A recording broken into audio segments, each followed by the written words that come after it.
Hi అండి. నమస్తే. నేను మీ జేపీ.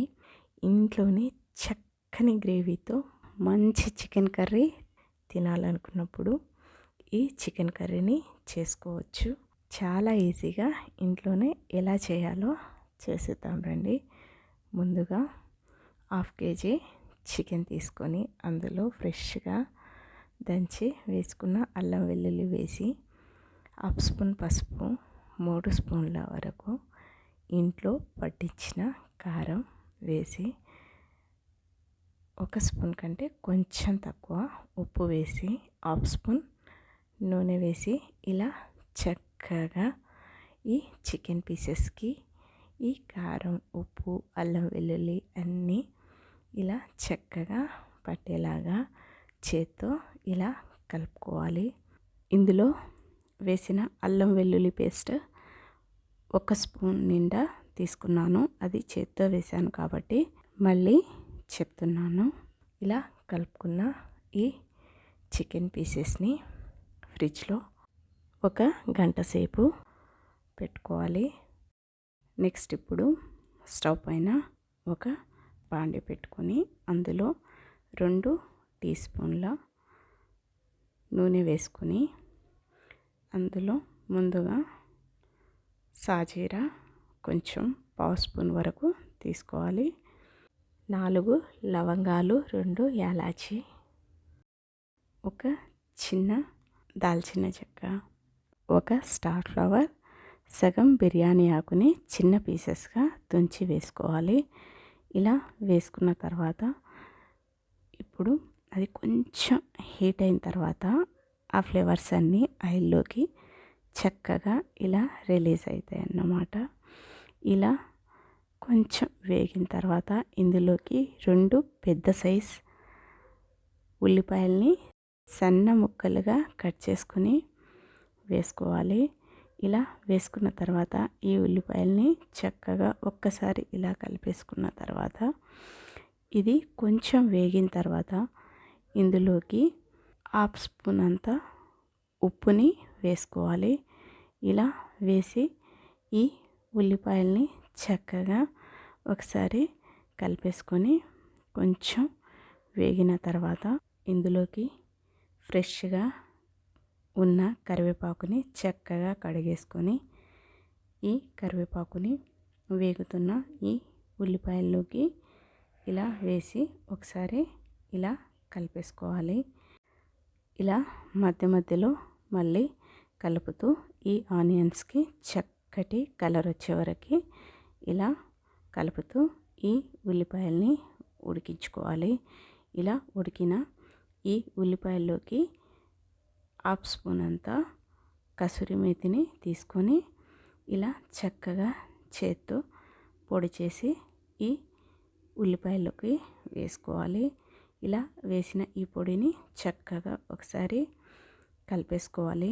ఇలా కలుపుకున్న తర్వాత ఇంతకుముందు మనము ఫ్రిడ్జ్లో పెట్టుకున్న చికెన్ ముక్కల్ని బయటికి తీసి ఈ ఆనియన్స్లోకి ఈ చికెన్ పీసెస్ని వేసుకోవాలి.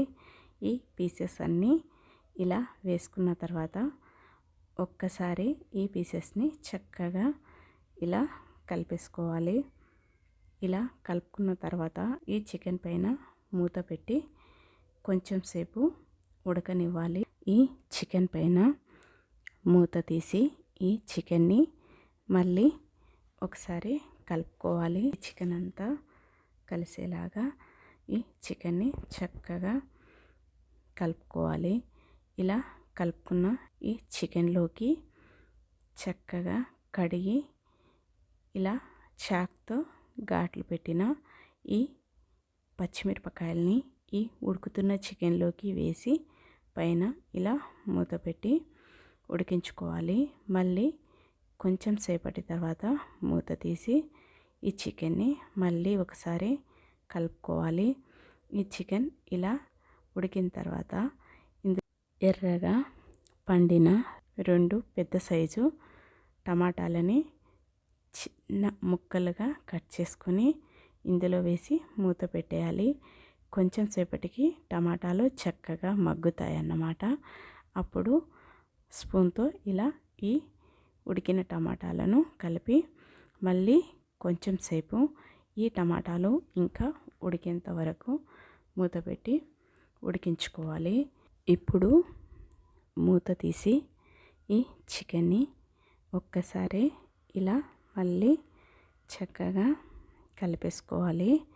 ఇలా కలుపుకున్న ఈ చికెన్లోకి ఇప్పుడు మనం గ్రేవీ కోసం వాటర్ అయితే వేస్తున్నాం అన్నమాట. దానికోసం ఒక గ్లాస్ నిండా వాటర్ వేయాలి. ఇలా వాటర్ వేసిన తర్వాత ఈ చికెన్ పీసెస్ని మళ్ళీ ఒకసారి ఇలా కలిపేసుకోవాలి. ఇలా కలుపుకున్న తర్వాత ఈ కూరని మూత పెట్టి ఉడికించుకోవాలి. కొంచెం సేపటి తర్వాత మూత తీసి ఫ్రెష్గా ఉన్న కొత్తిమీరని తీసుకొని చక్కగా కడిగి కట్ చేసి వేసుకోవాలి. ఇలా కొత్తిమీర వేసుకున్న తర్వాత ఒక స్పూన్ నిండా ధనియాల పొడిని కూడా వేసుకొని ఈ కూరని ఒకసారి కలిపేసుకోవాలి. ఇప్పుడు ఒకసారి గ్రేవీని ఇలా చెక్ చేసుకుంటే గ్రేవీ పర్ఫెక్ట్గా ఉందన్నమాట. దీనిపైన ఇప్పుడు మూత పెట్టేసి స్టవ్ ఆఫ్ చేసుకోవాలి. చక్కటి గ్రేవీతో మంచి చికెన్ కర్రీ పర్ఫెక్ట్గా ఉడికి ఉందన్నమాట. నెక్స్ట్ ఇంకా సర్వింగ్ బౌల్లోకి ఈ చికెన్ కర్రీని తీసేసుకోవడమే. ఇంకెందుకు ఆలస్యం, రెసిపీ మీ చేతిలో వడ్డించండి మీ పిల్లలకి ప్రేమతో. రోటీతో కానీ, రైస్తో కానీ, బగారా రైస్తో కానీ, చపాతీతో కానీ చక్కగా ఉండే ఈ చక్కటి చికెన్ కర్రీని వండి పెట్టండి. వీడియో నచ్చితే లైక్ చేయండి, షేర్ చేయండి, సబ్స్క్రైబ్ చేయండి. Thanks for watching my video.